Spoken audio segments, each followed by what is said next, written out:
What's happening, guys? We are live on the I Love Jeet Kune broadcast, and I have with me Sifu Dwight Woods right here in Miami, Florida. And we're going to be running through some questions that we've prearranged because we've gotten some of them sent in. So if you have questions while we're live, just make sure you type them in there, and we'll go ahead and answer. And while you're on, make sure you're pounding the likes and the hearts and sharing it and all that awesome stuff. Yes, and we've turned our phones off. Yeah, I know how to do that. We got to turn it off too, right? Yeah. I'm getting an iPhone 7. Are you? Yes. So who here has an iPhone? Are you an iPhone person or a Verizon? Android person? I have Verizon. It's decent. It's decent. Oh, okay. You know? Yeah, because you and Romy have shown me like, these incredible videos that are done with an iPhone 7. I'm like, oh, I got to get one of those. Yeah, right? Yeah, it's this thing here. I mean, it's cute, but... you know, it's kind of over with. So did you have any questions that you had like put down or anything for these, or did you kind of want me to? Well, I have a few on my laptop here. Sweet. But it happened again. What? Remember a little while ago we did the Steven Crowder thing. And let me remind people. Okay, pound the likes. So I'll remind people. Where are you from, guys? Where are you from? Drop where you're from. Okay, let me stop interrupting. Yeah, no. When I forget when it was. Maybe it was in August or something that we did the Steven Crowder thing, because Steven Crowder had gotten on his show and he had pretty much lambasted Bruce Lee, talking about Bruce Lee being a complete farce, right, and stuff like that, and that he was weak as a kitten and that he couldn't fight and Crowder said, right? Steven Crowder, yeah. Gotcha. Now Bruce Lee doesn't need me to defend him. Of course, yeah. Right? People who know Bruce Lee and know who and what Bruce Lee really was, they don't need an explanation. But it is just that Crowder is a person of influence to a certain degree, and he's an intelligent guy. Right now, he's doing a series, I guess, on his show, because I actually do watch his show. Right.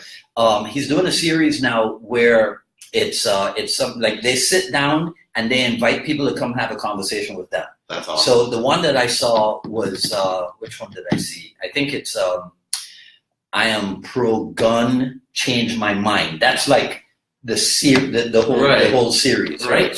So he's a smart guy, and that's why I said in when we did our broadcast about it that he's a jackass when it comes to Bruce Lee. Not that he's a total jackass. So anyhow, so he's a guy of influence in the podcast sphere, right? As is Joe Rogan, right? So Rogan, I like Joe.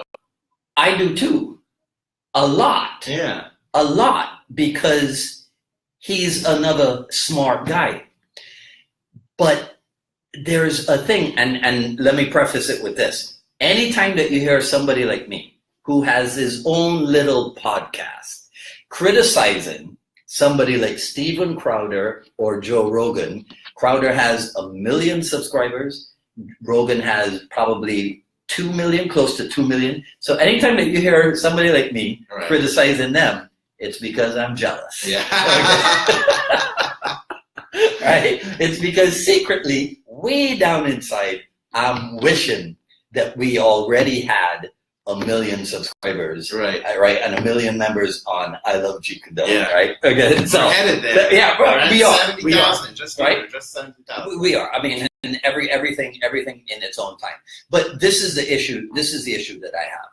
And again, to give Joe credit, Joe's on podcast episode 1,040. He's close to 1,050 podcast episodes. Right. So he's talked to tons of people. And I'm sure he forgets what he might have said, of course. Years ago to someone, whatever. But he's on there with a guy named Brian Callen. Okay. And somehow the conversation comes to Bruce Lee. And Callen says something like, "Oh, well, I heard that he never fought a day in his life, that he never sparred." Right. I think that's what Callen said.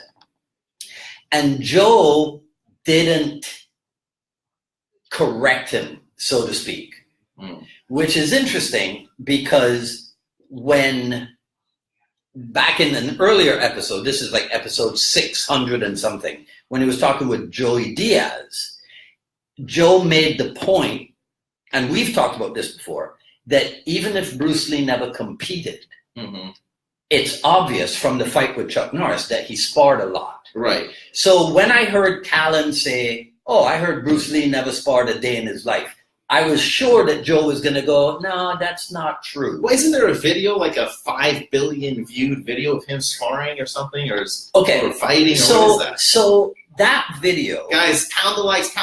Let us know where you're from. If you have any questions to hop in, we'll answer those questions too. Okay, that video is, there's confusion about it. One, there are some people who believe that it's Ted Wong. It's not Ted Wong. It's Dan Inosanto. And then it's not, I think the headline that it was given was something like rare footage of Bruce Lee's only MMA fight. Well, that's an interesting title. Right. That's clickbait. That's title, clickbait, right? Yeah. It's not that. It's the 1967 Long Beach Internationals, and it's a demonstration of sparring between Bruce Lee and his student Dan Inosanto. So it's like if you and I decide, okay, so we're just going to go out there. We don't have a script. Right. We're just going to go like we do this. Right, exactly. We don't have a script. We sit down. There are general ideas. So we have a general idea. Okay, so in our demonstration, we'll show them some kickboxing.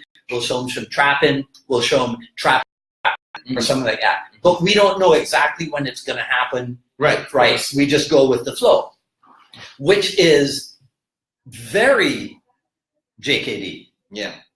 There's another video of Sifu Dan saying that when he was in Kempo karate, they always rehearsed their demonstrations. Right. He meets Bruce Lee in 1964. Bruce Lee is staying in Los Angeles for a couple weeks and invites Inosanto to be his fall guy.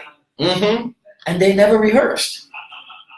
That's incredible, right? Yeah. They never rehearsed. They must have trained together, obviously. Well, so this is the legendary story. The way I have heard it, this is how I remember it, and I tend to preface all of that because if I wasn't there, right, I can't tell you for sure. Fact. Right, of course, right. But this is my understanding. This is the story as it's come down through the years. Back in his hotel room after the 1964 Long Beach stuff, Bruce Lee says, well, you attack with whatever you want. And apparently, whatever it is that Inosanto did, Bruce Lee just shut him down. Boom, boom. So he was like, okay, right, I got to train with this kid. Right. Because there's a 4-year difference between them. In 64, Inosanto's older. In 64, Bruce Lee would have been 20. This was August, so Bruce Lee would have been 23. So Inosanto would have been. He would have just turned 27. That's pretty cool. I think. That's pretty cool. A lot of people who are older, well, I mean, they're still young. You know what I mean? Yeah. But generally, you have the ego, especially at that age. You'd have an ego issue sometimes learning from someone who's younger than you. He didn't have that. Not Dan Inosanto. No, not at all. See, and that's what that's one of the remarkable things about him. And I was just with him a few weekends ago in New York at the New Breed seminar. Shout out to Luigi Cuellar and Alex Chan and the crew from New Breed. Fantastic seminar, fantastic school. These guys. These are New York. This is. You're in New York. Check them out. There are. I mean, right off the top of my head, there's 4 JKD locations in New York that are all like spectacular. Yeah, high level. Yeah, right. So we gotta get some of them on the show. Oh yeah. Well, I mean, I just hope that I'm good enough friends with everybody right, that they'll accept the invitations. But yeah, because I had a guy last night ask me about he's moving from I forget where he's moving from, but he's moving to Corpus Christi, Texas. Okay. So he's asking me about Jeet Kune Do in Corpus Christi. I can't find anything. Right. I had another guy asked me a couple of weeks ago about Alabama. Well, I had to do some serious research for southeastern Alabama, and I found three places, and one of them, the website and what have you is still up, but they're not there. Why do you think that? Why do the JKD school? I mean, it's so easy to find a Taekwondo school or a karate school or even a kung fu school, but I mean, it seems like it's almost impossible to find a JK, which is part of the reason we've put this whole network together so people can interact with each other. Yeah. So make sure you're listing where you guys are from, and if you see somebody in that area, you can become friends with them and actually have a training partner. So make sure you're pounding the likes, the hearts, sharing this video out, and actually dropping comments of where you guys are located. But, I was thinking that. Let me turn this a bit. I was thinking that. There are some, I don't even want to say built in, because it's not like anybody did it deliberately. Right. But there are some inherent difficulties, let's say, in the Jeet Kune Do experiment. Look, that's a podcast name. Right, yeah. to be grandiose in my way of thinking, Jeet Kune Do, the experiment that is Jeet Kune Do, is akin to the experiment that is the United States of America. How is it? So this form of government, right, 200 and whatever years ago, nobody had ever tried it before. Okay. Right? That's true. When Bruce Lee came along and said, I'm going to be looking at this and this and the other thing, not really, that wasn't the fashion. Right. You see, today the fashion is this and this and exactly right. Mixed martial arts, as they call it. So his approach was revolutionary. Yeah. Now look at the experiment that is called the United States of America. We have rule of law, so everybody is supposed to respect everyone else automatically, even if we are from different places in the world, because there is. I mean, you disagree with me if you don't agree, right? That to be American is to be from somewhere else. Of course, everybody came from somewhere. Historically, right. you know what I mean? Yeah. Right. Historically, to be American meant that your lineage is from wherever. Right. Right.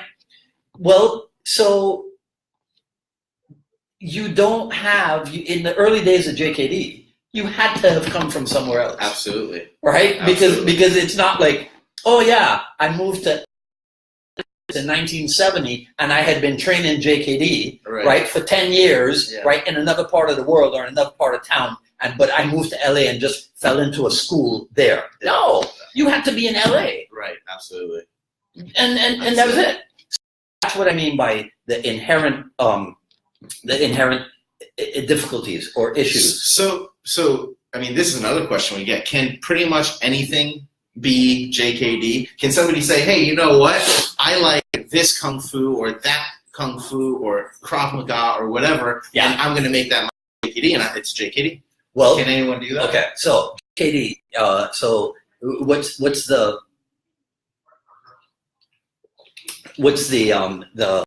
axiom or what have you surrounding the JKD symbol? Use in no way as way, and have it as limitation. Mm-hmm. So does that mean then, if we use no way as way, then can Hungar be Jeet Kune Do? Can Taekwondo be Jeet Kune Do? Can just about anything be Jeet Kune Do? Yeah. You see? Yeah. You might think that's what using no way as way means. Right. That's not true. See, because there are specific guidelines in Jeet Kune Do. Like what? We're like economy of motion. Right. Okay. Strong side forward, which is not always right side forward, right? Because there are left-handed people. That's right? True. So strong side forward. Let's call it the concept of closest weapon to closest target, right? Stuff like that. Although I get a funny story. I heard now I don't remember if it was in New York where I heard this, but apparently it's a story about Bruce Lee using Shotokan structure and sparring, right, people in his school, but using classical structure to illustrate the point that it's not always the technique. Now, this is going to sound contradictory to what I was just saying, right? That timing and distance could be key. Right.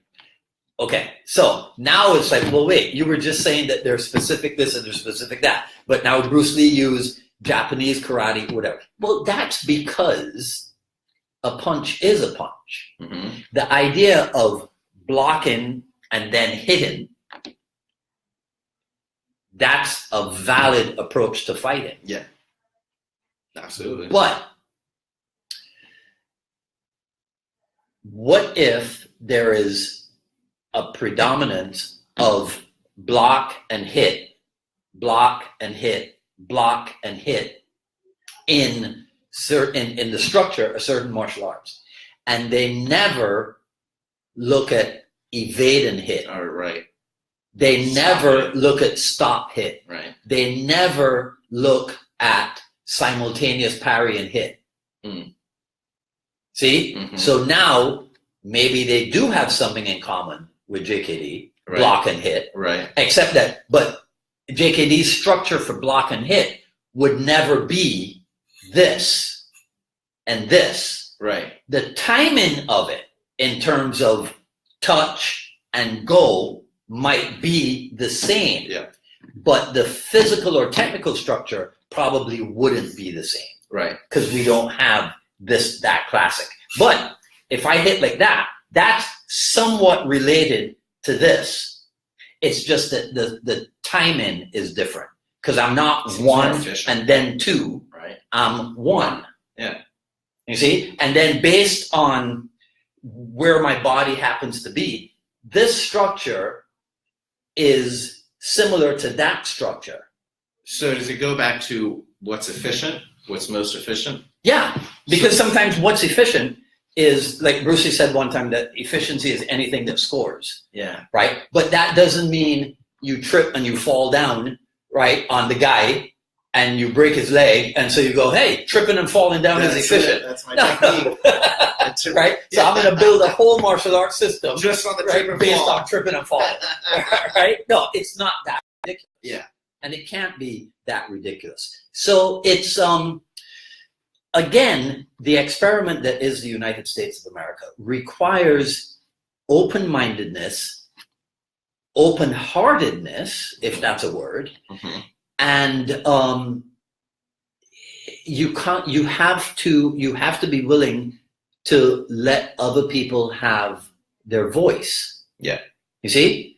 So in JKD, so for example, let's go back to Rogan and Brian Callen. So Callen says, I heard Bruce Lee never sparred a day in his life. Now, where did he get that from? That's from Crowder. Right? That's the trickle-down effect from Crowder. Rogan doesn't stop him and say, well, you know, when I was on the podcast with Joey Diaz and we were looking at him fight Chuck Norris, even though it was cinematic fighting, it was obvious from his timing that Bruce Lee did a lot of sparring. Yeah. So, Brian, I wouldn't agree with you on that. Nothing like that happened. And it's easy for me to criticize Joe Rogan, days later when he is there in the moment. Of course. Right? He might have had something else on his mind. Yeah. So, but I can remember. Plus, they're talking about one of my favorite subjects. Of course. Right. So, of course, when we take the video of this and I put it up on the Miami Jeet Kune YouTube channel, somebody will make a comment about, oh, there goes Dwight Woods again, the Bruce Lee fanboy, right? Because people always think that if you make an observation, if you make a criticism or a critique of somebody who said something about Bruce Lee, that you're trying to blow Bruce Lee up into being bigger than he was. He was already really big. But here's the thing. I have never said Bruce Lee was the greatest fighter of all times? Because I don't have any evidence of that. Mm-hmm. And it doesn't matter to me whether Bruce Lee was the great. And how do you tell if somebody was the greatest fighter of all time? Yeah, of course. The greatest fighter at what? Right side forward, left side forward. The greatest fighter at punching. The greatest fighter at kicking. The greatest fighter at kickboxing. The greatest fighter with a dagger, with two daggers, with stick and dagger, with a single stick, with a sword, with two swords. You know, in Japanese style fighting, Korean style, Indonesian style fighting. But there is no such thing. Yeah. There is no such thing as the best this and the best that. Right. You see, it's like do you know who I'll probably mess up his name? Francis Ngannou is. I don't. I think he's like this chiseled machine, a UFC fighter. I don't know. Francis Ngannou. Okay. So somebody asked me the other day, well, you know, can anybody beat Ngannou? I'm sure somebody can. Well, I think he has a record of like 14-1. Right. So he's been beaten. Right? Okay, see? But he's a specimen. Yeah. Which reminds me of another thing. So now tell me if you think, and anybody who's listening, feel free to comment on this. We got to start looking at these here. Right? Nice. Feel free to comment on this. So in this same, a few minutes later, right? And what I was saying earlier is I'll put this on the Miami Jeet Kune YouTube channel, and in post-production, I'll take snippets from, so that people realize that I'm not talking, you know, off the top of my head or out of the other part of my body, where these guys are saying what I'm telling you they said. Right. Now they're talking about LeBron James. And they're talking about, well, because, again, we go off on a tangent, but we kind of stay within martial arts. Joe Rogan is free to go off on a tangent and go wherever, right? But this is what they're talking about. They're talking about LeBron James and the physical specimen that he is. Mm-hmm. And then Joe says words to the effect of, people in the UFC are lucky that LeBron James is not fighting in the UFC because he would beat them. Yeah. And I'm going, was he serious, you think? Well, this is, you see, I don't know. Joe and I may have just been a little throw right? out, maybe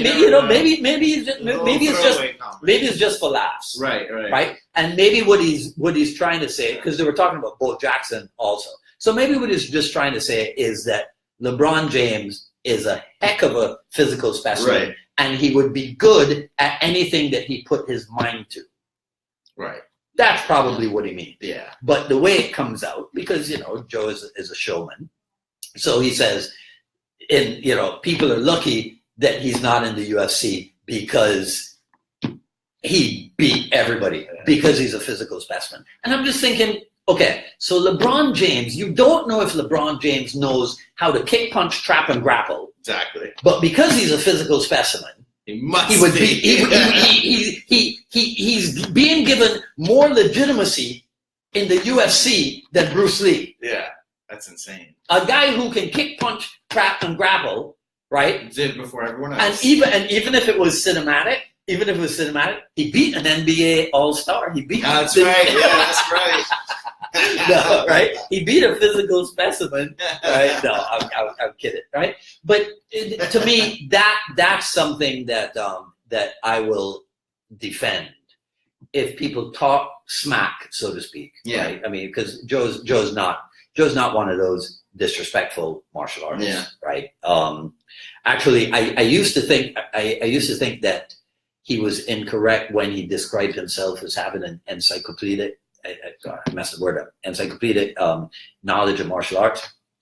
I used to think that he had an in-depth knowledge of MMA. Right. I mean, you when you hear him talk, he can remember a fight between this guy and this guy, and what round it was, and what he knocked him out with, and that's encyclopedic. Yeah. But I might be wrong. He might know a little bit more than Taekwondo and BJJ and MMA. He might know a little bit more about it, but he still needs some serious schooling in JKD, because there's another episode where I think he's talking to Brian Callen again, and he talks about Bruce Lee picking the best books. Like he mentions the Tao Jeet Kune, and he says that that Bruce Lee, in his writings, he picked the best from different arts. Right. What's the best? Best to him. You see, that's the thing. There is no absolute best. It's what works for you. Right. So if Bruce Lee is reading a book on boxing, right, there are certain things that he's like, yeah, that makes sense to me. That makes sense to me. And Joe does say something about, there are people who Bruce Lee plagiarized. Well, Bruce Lee did not write the Tao Jeet Kune Do. I actually answered this on Quora the other day, and I think I put it on. A lot of people don't know that. I think I put it on the when I messed it up because I didn't put it directly on I Love Jeet Kune Do. Right. But it was a question that I was asked about how many books did Bruce Lee write? Yeah. Technically, 1. In 1963, I think it was. Chinese Kung Fu, the philosophical art of self-defense. That's pretty much it. Yeah. Right? And Bruce Lee did 44 years ago what you and I did earlier this year because he self-published. Yeah. He's smart. Right? So he's not just an innovator in physical martial art, right? He's an innovator in martial art book writing too. Yeah. Come on. Yeah. Right? So yeah. Then subsequent to that, I think it was James Lee's Wing Chun book. And Bruce Lee is noted as being the technical editor. Now, my understanding is that James might have been on like financial hard times. So just like Bob Marley, there are people to whom Bob assigned writing credits for certain songs. I hear you. Yeah. Right? So that those people would be paid royalties. Right. The way I heard it, that's what Cedar Bruce did for James Lee. So it's Wing Chun Kung Fu by James Lee. And then up in the corner it says Bruce Lee, technical editor. Yeah. Right? So then after that, I think it was in 1975, the Tao Jeet Kune Do was published. Now, so to go back to the idea of Bruce Lee being a plagiarist, the Tao Jeet Kune Do is a result of his personal notes. Right. He didn't take stuff from the book on boxing and put it into a book. Right. These are his notes. These are his notes. Yeah. Well, he's now deceased. Yeah. So if you publish his personal notes and it happens to be a whole passage from a book on boxing, that's not plagiarism. Yeah. Because that wasn't his intention. Right. It wasn't his intention to publish that stuff necessarily. Yeah. Right. So that's the Tao Jeet Kune Do. Then after that came. Is it true that he owned a gun? That he carried around a gun? I don't know if he carried it around, but I heard he had like a 45 or something, and something happened, and everybody ran, and he was the only one with a gun or something. I don't know that story. I don't know. No, I don't know that story. But I know that he had a quick draw rig. Well, I shouldn't say I know. I've heard that he had a quick draw rig, and so he practiced that. I wouldn't be surprised if Bruce Lee carried a gun. I mean, in Enter the Dragon, he makes a reference to firearms, right? Why didn't somebody just pull a 45 and settle it?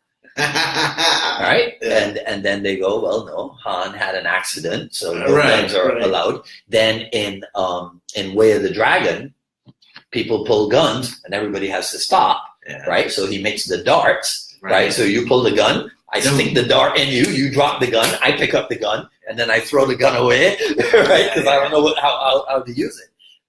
So in terms of a guy who was all about practical self-defense, I am fairly sure. Yeah. I am fairly sure that that's something that he would have addressed. Yeah. Without a doubt. Yeah. If you take a look at Bruce Lee's not learning curve, but whatever, evolutionary curve. Right. I could see him going in a bunch of directions in which other people have gone. Mm-hmm. So, as he got older, he stayed behind the camera. Right. Right. And then maybe he branched out from pure martial arts stuff into semi-martial arts stuff. Right. Right. So, right. Yeah, I mean, I think there is a question for me in my queue on Quora about if Jason Statham did practice Shaking or no, if he could beat Bruce Lee. That's like another question somebody. That's silly. Right. But you'd be surprised, or you might not be surprised, how many people are asking if this person could beat this person, if that person could beat this person, and what have you, because people they just don't know what else to ask, and people still seem to think that there's some magic right to martial arts. Right. If I study martial arts, I'm imbued with these magical powers that enable me to whatever and whatever. Right. People need to get off the superhero thing, man. Yeah. Right. One of the messages that Bruce Lee wanted to bring to the martial art public is that, well, you kind of have to work hard. Yeah. Right. And work hard at smart things. Right. So but I get at least one question a day about that. Wow. Who would win? Who would win in a fight between this? Is Kyokushin better than Taekwondo? Is this thing better than this other thing? Yeah. What kind of a knife is the best knife to use? There was even one. If somebody broke into my house, what's the best type of bow and arrow? That's insane. To have. That's insane. Right? Does Kali have bow and arrow? Yes. It does? Yes. It's called Pana. Huh. Yes, because in Kali, there are the areas in Kali that are what I call there's modern versions and archaic versions, and perhaps even improvisational versions. So in, let's see, I'm going to embarrass myself now if I can't remember the specific number and system, but I think maybe area 9 is Maluwag, which is flexible weapons. Area 10 is Tapon, which is throwing weapons. Area 11 is Lipad, which is projectile weapons. Well, just for the people who know, what's Kali and what are these areas? Because I think it's a country and some areas around the country. No, man, we have a sophisticated audience. Okay, so if you spent, and how's it relate to JK? Right. Oh, okay. All right. Okay. So if you spent even a little bit of time with me, or even if you haven't, here's this is going to cause me to go off on a tangent also, because I distinguish between that which is Junfan martial arts, mm-hmm. that which is Filipino martial arts, and then Jeet Kune Do. Interesting. For me, Jeet Kune Do does not mean cinematic depictions of what I saw, what you see Bruce Lee doing. Right. So to me, Jeet Kune Do doesn't mean power side forward, trapping and kickboxing and Japanese type of approaches to grappling.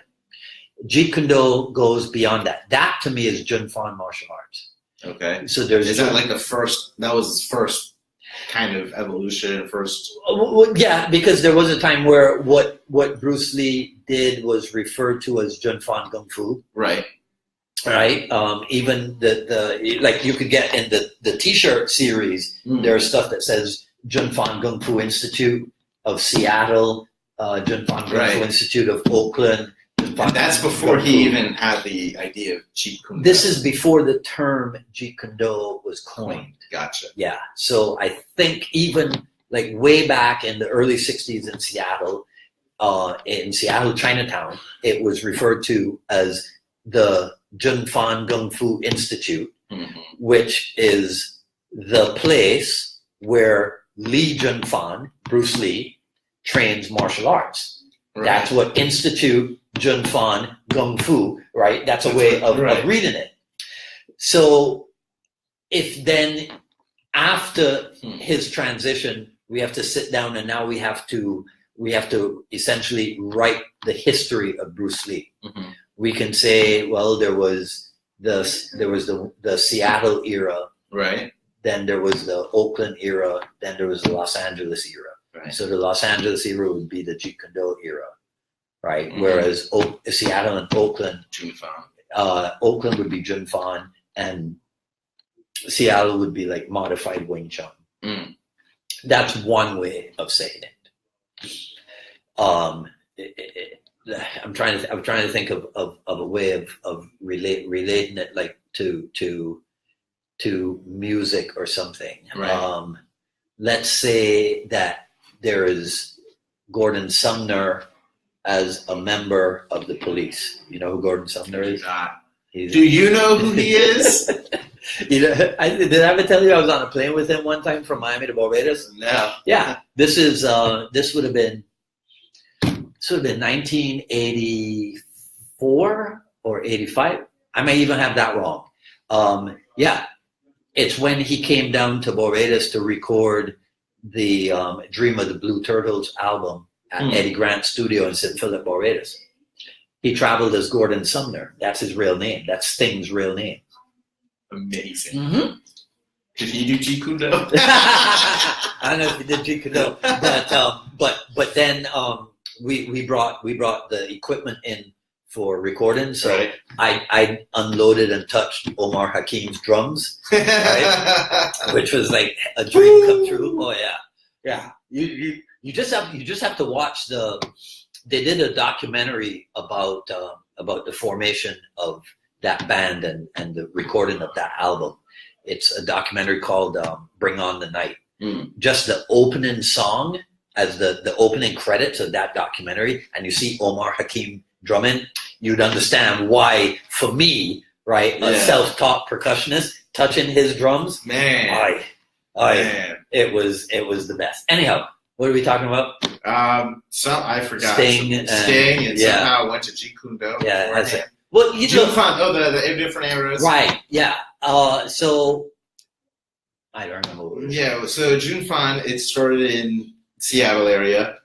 No, modified Wing Chun. Yeah. Okay. Right. That's what I was saying. You got him back, right. guys. Yes. You got him back. So there's the era of Sting as a rock and roll musician, right, and a member of the police.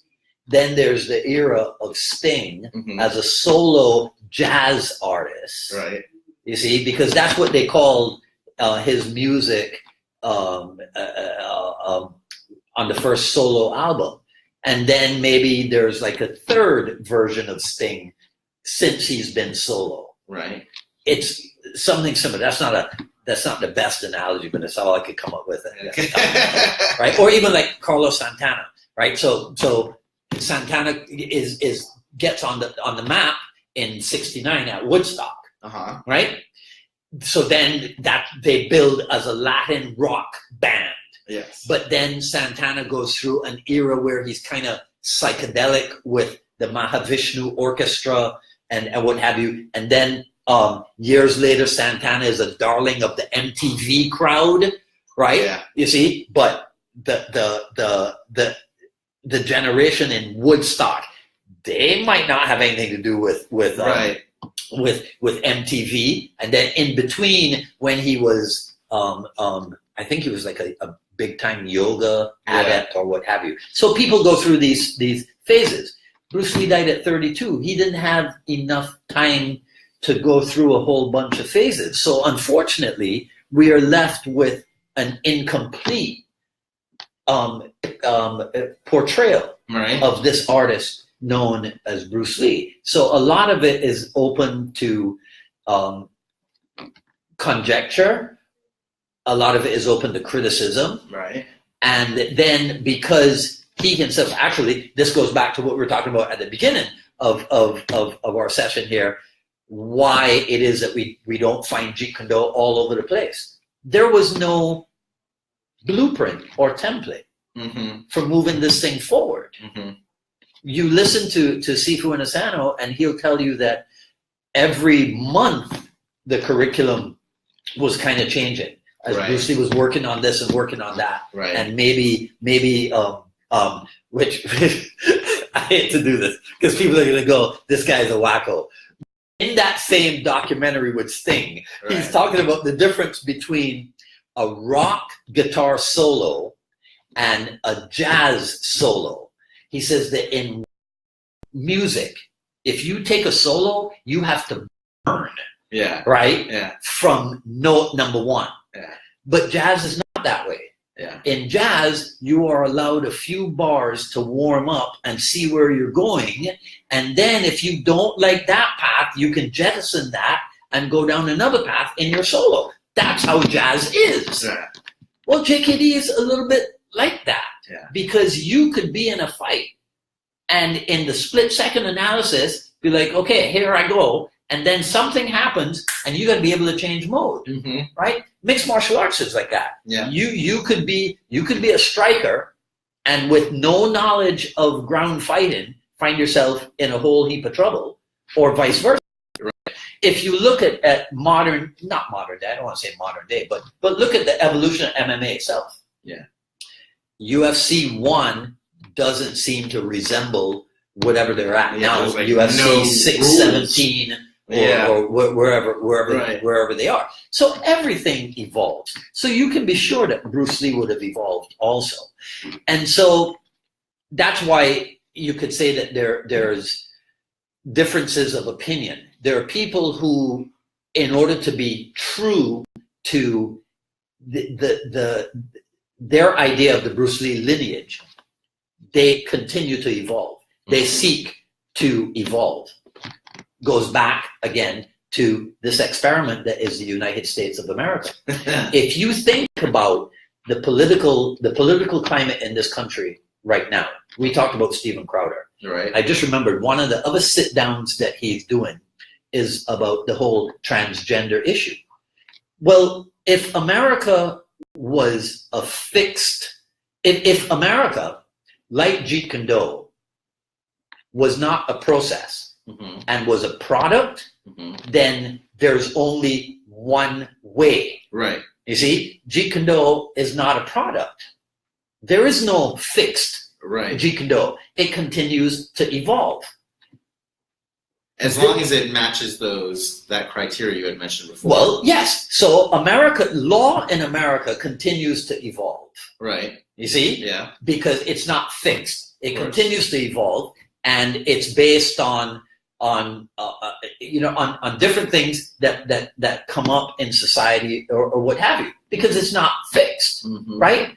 There are other parts of the world where the law is not evolving. Absolutely. It's this way or the highway, right? It's not even a highway. Jeez. I was being magnanimous. Right? So the United States of America is an experiment. And it's based on giving people their space to be who they are and to practice what they practice. Jeet Kune is similar. I don't condemn anybody who practices something other than JKD. As a matter of fact, I quite understand why there would be more people practicing something other than Jeet Kune. Because if I fall in love with Bruce Lee as a little kid in Barbados, guess what? There's no Jeet Kune school for me to go to. Right? So then what do? I love Bruce Lee. I love Jeet Kune. I got to go study karate. That's right. Because that's what's available. And I know I'm doing something that my hero is doing because I'm kicking and punching and what have you. And so now I might,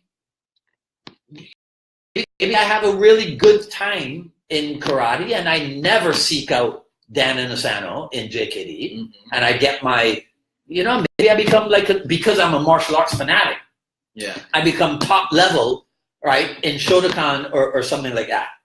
But always in the back of my mind was my inspiration to get into martial arts. And you'll hear this. You'll hear this a lot.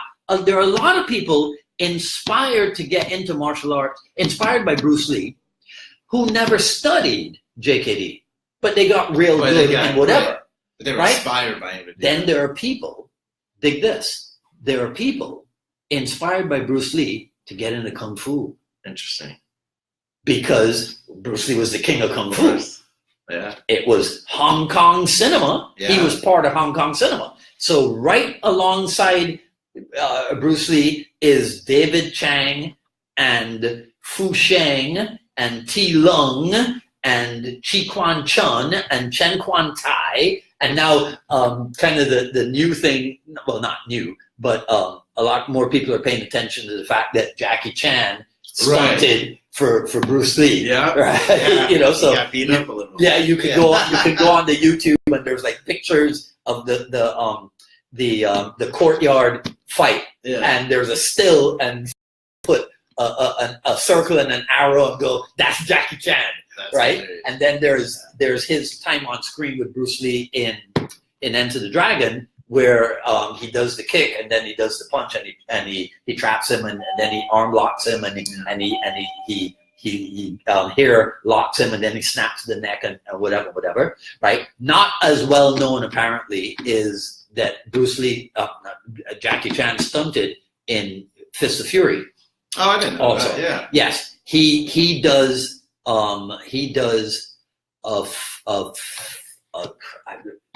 So Bruce Lee kicks the head of the Japanese dojo. Right. Right. The top guy. He kicks him and sends him flying onto the lawn. Yeah. Jackie Chan does that stunt. Really? Yeah. I had no idea. Yeah. Jackie Chan does that stunt. It was a ridiculous stunt. Had no idea. Yeah, because I don't think there were wires or whatever. Yeah. It's like I really can't tell you how they did it, but it's just like you just gotta get jump backwards. Yeah. I'm not even sure if he did hit him or what have you. But yeah. So yeah, that one's not as well known, but that's Jackie Chan also. That's insane. Yeah. That's insane. So we actually have to wrap it up, guys. Sorry, I know we could go on for a long time, but we're going to be getting started. I think every Wednesday is that we're going to be doing these? Yeah. What time do you think we should do it? We'll tell everybody officially. Well, let's see. It may change. Exactly. Yeah, But it'll be on Wednesdays. Right. Subject to change. It'll be on Wednesdays. We have a 3-hour time difference when we're not in the same city. Right. Correct? So what is 3 p.m. for me is 12 noon for you. Yeah. I don't know what your schedule's like when you're back home. Yeah. But Eastern time is good for me on Wednesdays. Nice. Right. So Wednesdays it'll probably be, guys. If you can adjust the suit. All right. So, all right, guys. Okay. So make sure, do you have anything else you wanted to just finalize? Or? Yeah. So like I said, I'll take a video copy.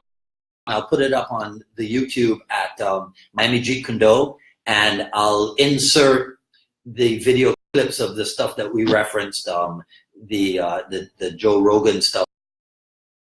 There was something else that I was going to talk about. If you have Bruce Lee questions, feel free to you can go on Quora, because that's where I've been spending.